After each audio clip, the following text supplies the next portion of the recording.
uko ubamba ingeso za kamere niko hashibuka imbuto z'umwuka.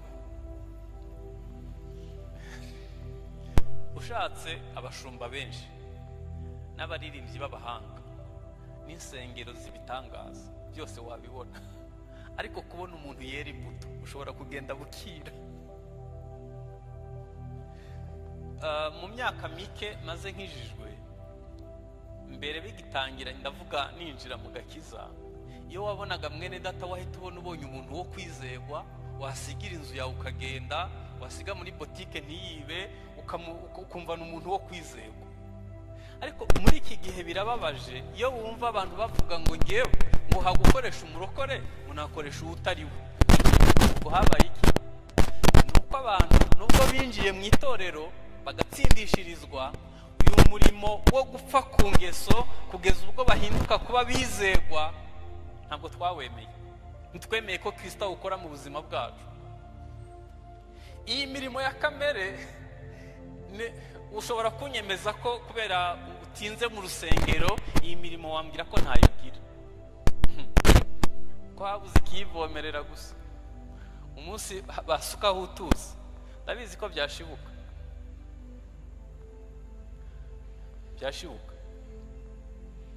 Ubu ntabwo wavuga nabi, ariko umunsi habonetse impamvu yo kuvuga nabi tuzamenya niba wavuga nabi cyangwa utavuga nabi. Ubu ushobora kunyemeza ko utasambana kubera ko uri umurokore cyane, Imana izabikurinde rata. Ariko umunsi basutseho utuzi nibwo uzamenya ko iyo kamere yapfuye muri wowe cyangwa ikirimo. Ubu washobora kutwemeza ko utakwiba, waguha ibintu utazatangira raporo, nta uzakubaza uko byakoze, nibwo twamenya aho ugeza kuba umwizego. Igihe cyose Imana yanyujije muri teste y'utuntu tworoheje, hari igihe nireba nkibaza uyu ni Désiré cyangwa ni uwo bavukana. Nkibaza na ya myaka yose maze mu gakiza akantu gato nyuzemwo kangejeje aha. Hanyuma icyo nize ni kimwe, igihe cyose mbonye uwo ndiwe nize kubizana ku musaraba. Ntabwo Yesu akoresha utuntu tunini. Ushobora kunyura mu muhanda hariya ugatsitara ku ibuye ugahita urivuma, kandi ugahita ubwerekaho kuvuga ko Satani yaguteze ibuye. Ibyo twihutira kubivuga, ariko ashobora kuba atari na Satani, ari Imana yagira ngo ikwereke ko umunwa wawe ukivumana. Kuko niba utinyuka kuvuma ibuye bikorohera, no kuvuma umuntu bizakorohera. Abashoferi baraha nzi ko muzi ukuntu abashoferi bagenda batukana kandi bazamuye n'ibirahuri, n'utuka atakumva. No si yo kamere ugira ngo ibiri iturimo nta niba yaragiye. Hari ibintu byinshi byihishe muri twe, gutaha ugasanga umukozi yashiririje. Reaction ugira iyo wahuye n'ikigeragezo ni wewe w'ukuri, ibisigaye uratubesha. Uriya mwifato, attitude ugira, kuriya kuntu wifata wageragejwe, umwifato ugira wahuye n'ikibazo, ni wowe w'ukuri. Niho agakiza kawe kagera, nayo ibindi barabikubeshe cyangwa warabyibeshe. Ariko icyo nagira ngo mbabwire, urukundo ntirushoboka, n'izindi mbuto ntizishoboka tutemeye gupfana nawe no kuzukana nawe.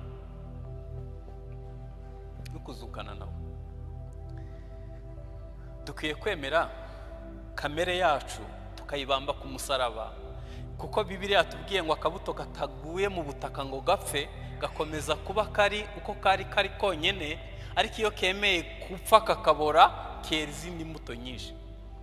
Buriya murabizi ko batera igishimbo cumye cyangwa se ikigori mu butaka, izuba iyo ryavuye habamo sharere imenagura cya gihu cy'inyuma, hanyuma kari imbere kakagondora. Hano tuza guserebretinga ibyo Yesu yakoze muri twe, ariko hari ahantu duhurira n'ubushuhe higiriye bukamenagura kamere bukayica, hanyuma imbuto y'Imana irimo ikazamuka, ukagaragaza Imana aho uri mu buzima bwa buri munsi. Bibiliya yatubwiye ngo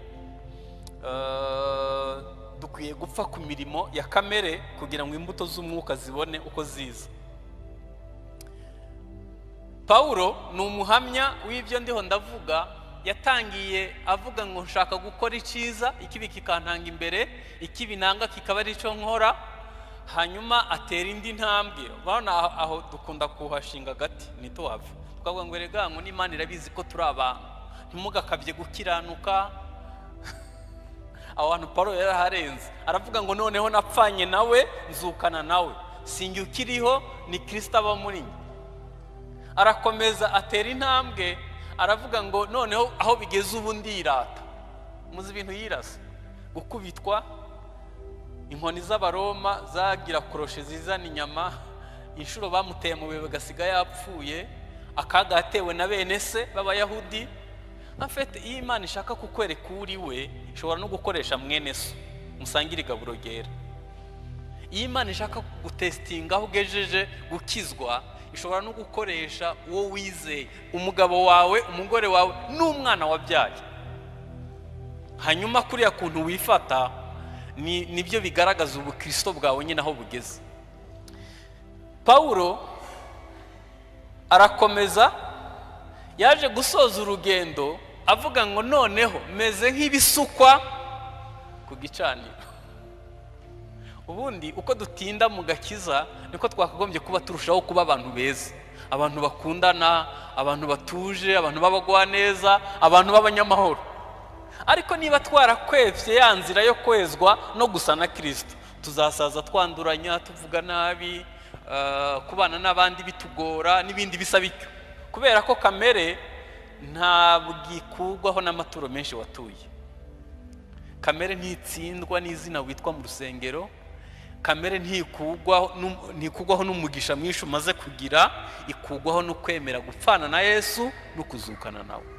Niba dushaka urukundo, mureke mu byo dusengera mu minsi 40 tubwire umwami ngo mwami, iyi kamere yanjye wenda hari n'ibyo utiziho, uzamenya ari uko habaye impamvu ibyerekana.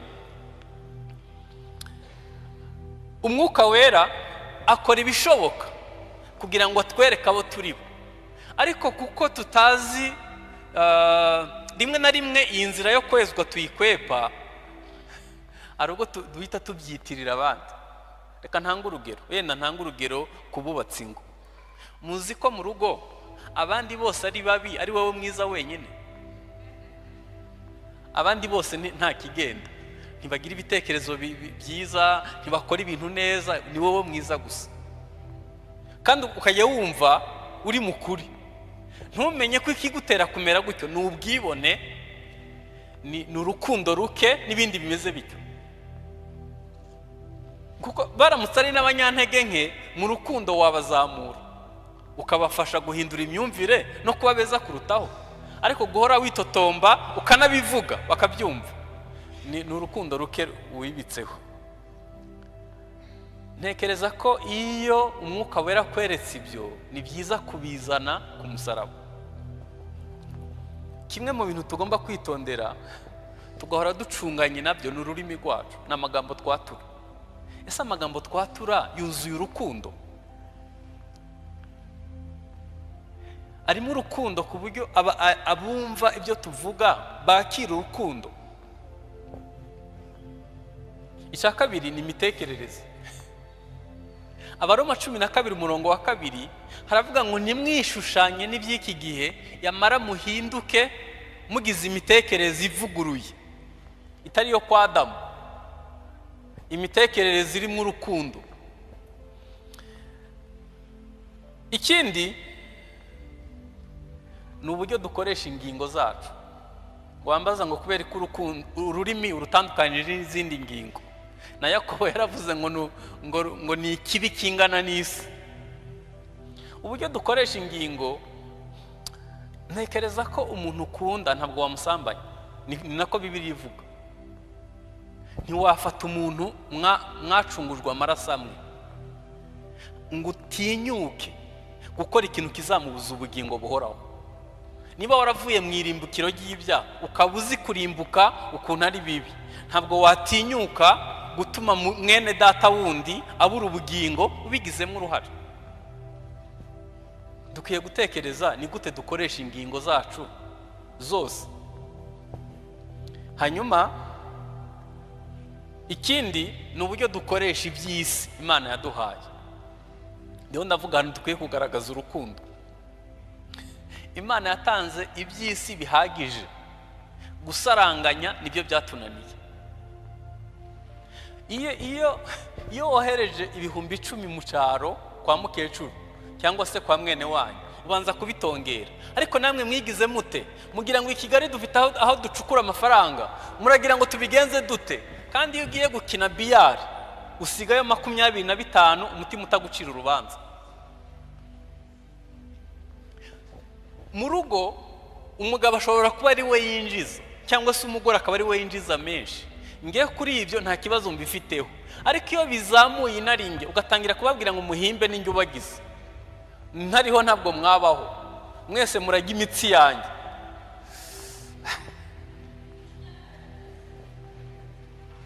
Umutungo w'urugo ukawukoresha mu kwikunda wowe. Isaha nziza ni yawe, urukweto rwiza n'urwawe, imodoka nziza ni yawe, telefone nziza ni yawe. Umwana wabyaye mu nda kumuha 5 ukabanza kubivugiraho nabi. Imana yatanze ibihagije ku isi. Ubutunzi bw'isi bufitwe n'abantu batageze kuri 60 mu maboko. Baramutse basaranganije abantu bo ku isi bose babaho neza. Ariko uburyo dukoresha iby'isi bigaragaza urukundo ruke. Ntabwo ari ibyo gusa, ahandi hagaragaza urukundo ruke ni mu mibanire yacu n'abandi. Iyo tuvuze imibanire yacu n'abandi, nigeze kubivugaho, iyo tubona abandi bantu ari babi, tukabona abandi bantu badakora ibintu neza, tukabona, reka ntanga urugero rumwe ku miterere y'abantu. Abakorerike n'abantu biyumva, bazi ko bazi ubwenge bwinshi kandi bakora ibintu neza pe, bafite leadership cyane muri bo. Ariko intege nke bagira, bazi ko abandi bantu bose ari ibicucu, nibo bazi ubwenge bonyine. Noneho bakora amasaha menshi bashaka gukosora iby'ibicucu byangije. Niyo miterere yabo. Aho niho bagira intege nke. Mu byo bagomba kuzana ku musaraba harimo ubwibone, harimo inaringe, harimo ako kantu nyene ko kwiyumva kuri hejuru y'abandi. Na disikuru zabo nyinshi ziba zirimo kwiyumva mu by'ukuri. Abandi bantu bose ntaco bavuze, ni wowe gusa. Niyo mpamvu yakubwiye ngo tugiriya ibizapfamo hano hagati ntubimubaze, we ahagushaka n'iriya. Ico bizagusaba ntukimubaze, ashaka ko muhurirayo. Icyo nashaka kuvuga ni iki? Mu mibanire yacu n'abandi dukwiye no gufasha abanyantege nke mu miterere yabo. Niba tubakunda, niba tugira urukundo. Nge nabanye n'umudamu, nge ndi umumelankolike, we ni umuflegmatike. Ni umuntu ukora ibintu neza ariko gahoro. Noneho mu myaka nk'ibiri ibanza byatunaniye kubana. Nashaka ngo yihute nk'uko mbishaka, kandi ubwo atwita inda y'amezi nk'umunani. Noneho nkajya kutiruka, nkaza kubera ko ukora ibintu buhoro. Noneho afite inda nk'amezi 8, nagiye Nairobi ngura omo nyinshi, mwumva ko twitegura kubyara. Kuva ku muhanda aho imodoka yansize kugera mu rugo byari nk'ikilometero kimwe. Nyimanukana mu kaboko, nyihageza numva akaboko kananiwe. Ijwi hitirira ambwira ngo ibyo biro wabigushira mu nda wabuciruka. Ndavuga ni hoya. Mbere yo kumusuhuza nabanje kumusaba imbabazi, kuko sinumvaga kuko njye nakuze mbyuka mu gitondo guhinga saa 11, saa 1 nkajya mu ishure, saa 6 nkahita nahura ihene nkaziragira ndimo gutasha inkwi, hanyuma nkazamukana amazi n'inkwi n'umwana mu mugongo n'ihene, nkajya gushaka ibyo kurya saa 2 bakajya. ku myaka 4 najyaga gutasha inkwi mu gihuru nkagwana n'inzoka mfite imyaka 4. Ku myaka 5 nateka inkoni ngasha nyene, kandi ubwo mvuye kuvoma ahantu munsi wacu iyi inki temvye ikagwaye bayigarura ari inyama. Aho rero nazamukana amazi inshuro ntabara. Noneho gushaka umugore rero muvugana saa moya akaza saa 4. Mana we, muzi ikintu nasabwa? Byansaba ko manuka nawe akazamuka tukagira aho duhurira kandi mu rukundo. Ibyo mvuze bishobora kuba kuri perezida wa korale n'abayoboye, bishobora kuba hagati y'umugabo n'umugore, bishobora kuba hagati y'abakuru b'itorero, bishobora kuba hagati y'abakorana umurimo w'Imana n'abakorana muri business n'ahandi. Kuko mu mibanire yacu harimo gukiranira imanza, habuzemo urukundo. Nitugira urukundo tuzumva abandi, tubafashe mu ntege nke zabo, hanyuma bizatworohera kubana n'abandi. Ahandi hantu hagaragara urukundo ruke, kandi navuze ko hakagombye kuba hari stoke y'urukundo, ni mu idini cyangwa mu itorero. Isi ntigira urukundo, byo biri nta kindi wabihinduraho. Isi ntigira urukundo. Mu isi haba inyungu, ntabwo haba urukundo. Ahantu abisi bakwiye guhungira baje gushakira urukundo ni mu itorero. Iyo mvuga itorero ntimwumvire ijyanyu cyangwa ijyacu, ni umubiri wa Kristo muri rusange. Bimbabaza iyo umushumba umwe ashobora gutegura igiterane abandi badashobora kukizamo. Hanyuma abatangiriye Isave n'abatangiriye Igahini n'abatangiriye Igihundwe n'abatangiriye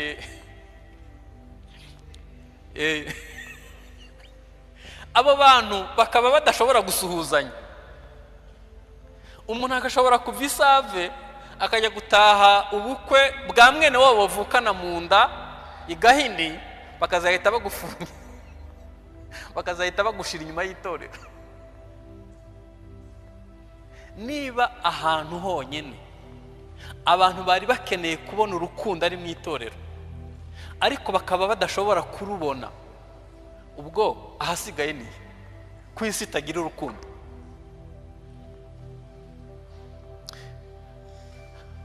Abenshi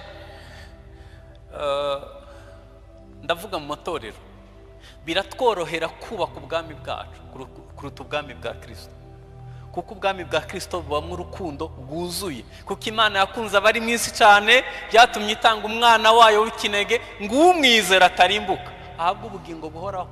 Hanyuma biduha mu itegeko, aravuga ngo nimukundana nibwo bazamenya ko muri abigishwa.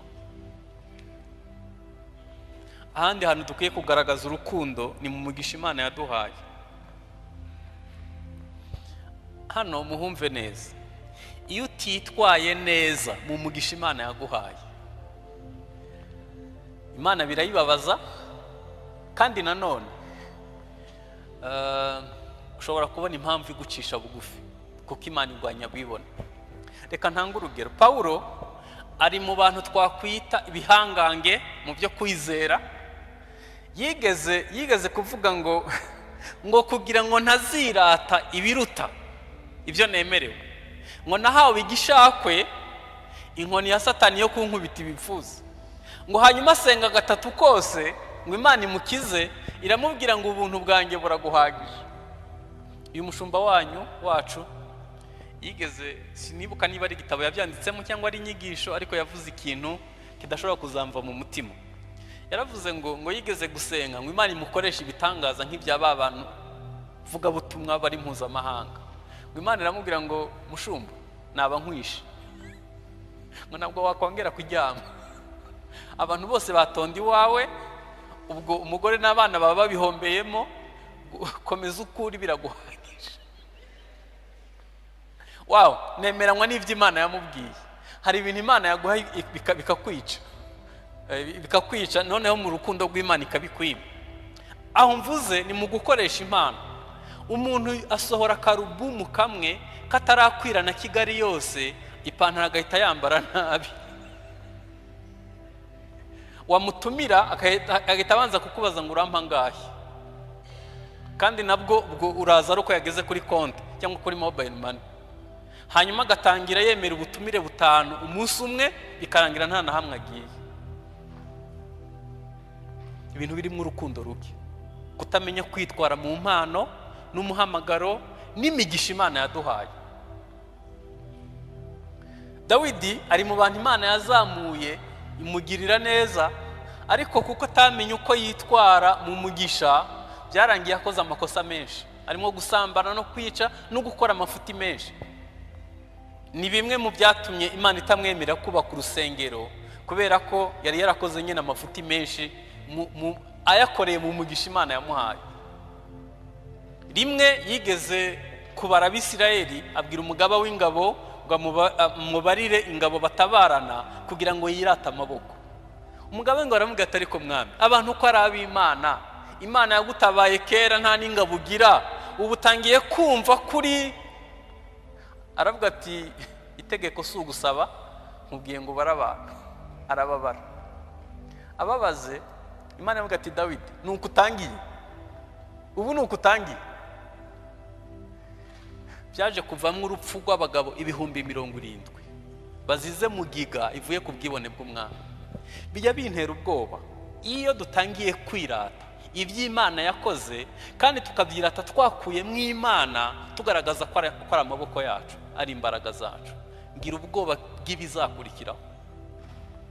Nzi abantu benshi bahawe umugisha, Imana irabazamura badafite ubushobozi bwinshi, hanyuma barazamuka bafatwa n'uyu mwuka. Akenshi birangizwa no gucishwa bugufi. Kuri nge twahitamo guca bugufi mu rukundo hataraza impamvu iducisha bugufi, kubera ko impamvu ziducisha bugufi ziba ziri ahantu hose. Hanyuma iyo tuvuga gutanga urukundo, nta muntu utanga icyo adafite mu bubiko bw'umutima we. Ntabwo wabona icyo utanga uramutse ubifite mu bubiko bw'umutima, wabona icyo gutanga. Tugarutse ku mibanire, nta muntu yananirwa kubana n'umuntu yihangana, n'umuntu uciye bugufi, n'umugwaneza, n'umuntu ubabarira. Nta wananirwa kubana nawe. Kimwe mu bizagaragaza ko ufite urukundo ruke, nubona abantu baguhunga, abantu batishimira kuza kuri wowe, batishimira kubana nawe, hari ikintu bahunga, kandi icyo kintu dushaka twacita urukundo ruke. Iyo urukundo ruhari mu mibanire yacu, twishimira ubudasa tukabwizihiza. Kuba tudasa mu mpano, tudasa mu miterere, tudasa mu mikorere, ntabwo ari ikibazo. Iyo hari urukundo, ibyo turabyishimira tukabyizihiza. Hanyuma dukwiye kubaho kutugengwa n'urukundo. Hanyuma rero mu gusoza, nagira ngo mbabaze, ni iki Imana itakoze kugira ngo tugire urukundo?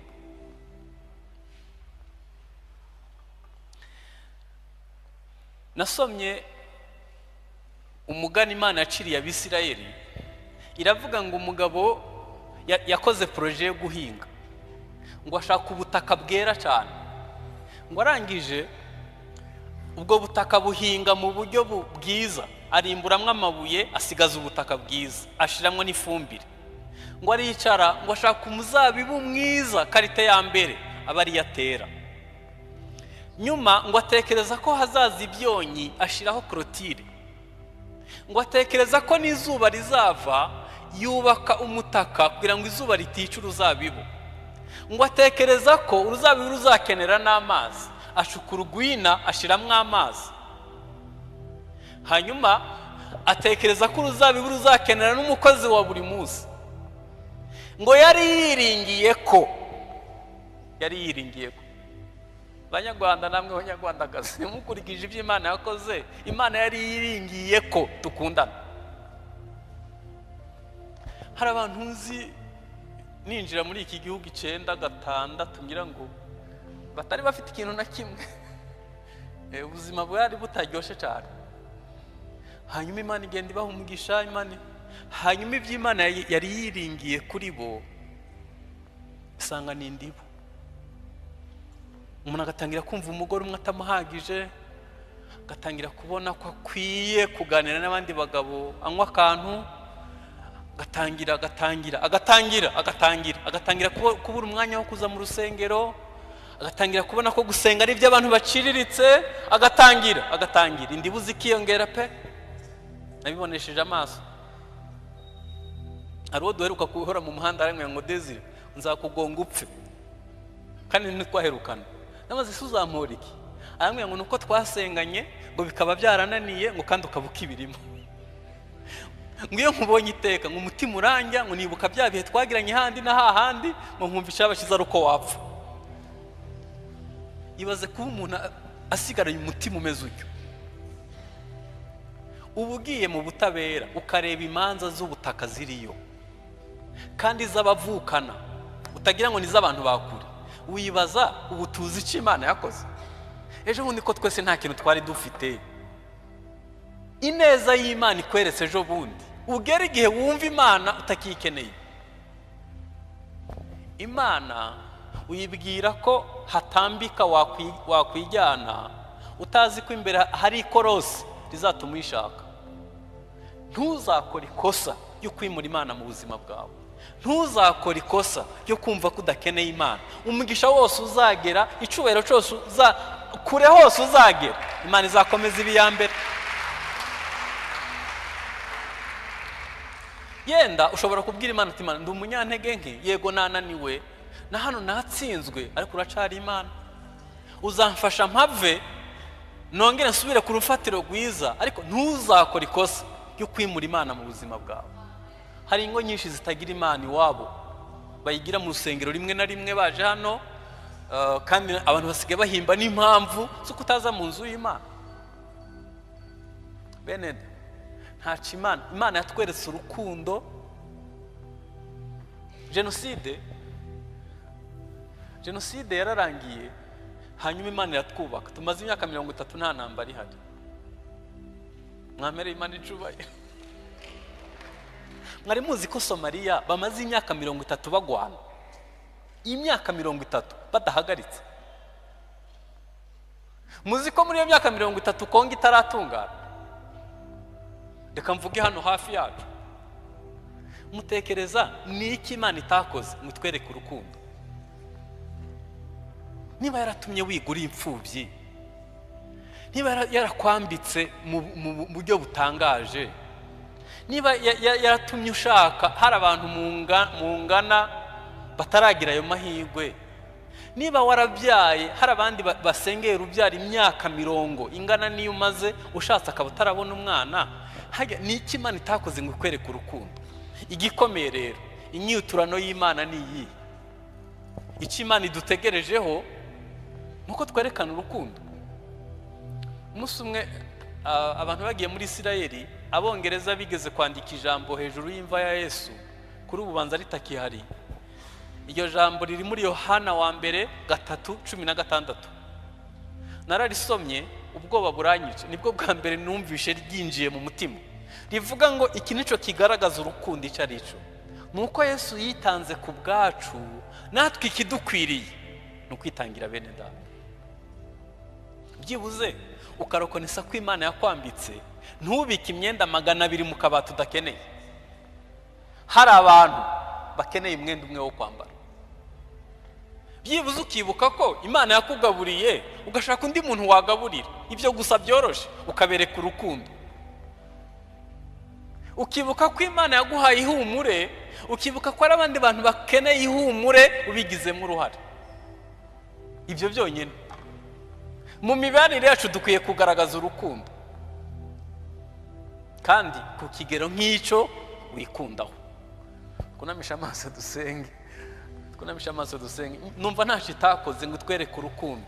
Yatweretse n'ururenze ngo twatekereza ko dushobora kubona. Iki dutegerejeho ni kimwe gusa, nuko tugwereka abandi.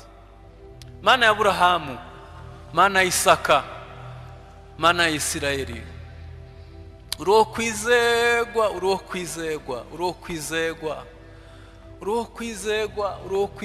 Ntabwo twabaho tutagufite.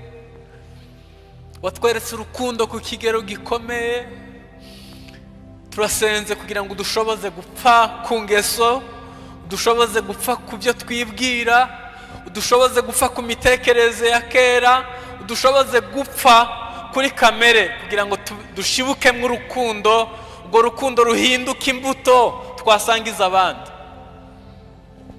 Warakoze kuduha agakiza, warakoze kuduha gutsindishirizwa, ariko turasenze mwami, muri ya liste ndende y'ingeso zikidutsinda, nyuma y'amasengesho cyangwa muri yo ugira icyo ukora mu guhinduka no gusa nawe. Dushoboze mu guhinduka mwami, dushoboze gupfa ku ngeso, dushoboze gupfa ku ngeso. Umwuka wera atumurikire iziri gushibuka n'izabaye ibigugu zose uzikuzeho imbaraga zawe, dushoboze gusa nawe mu izina rya Yesu, amen.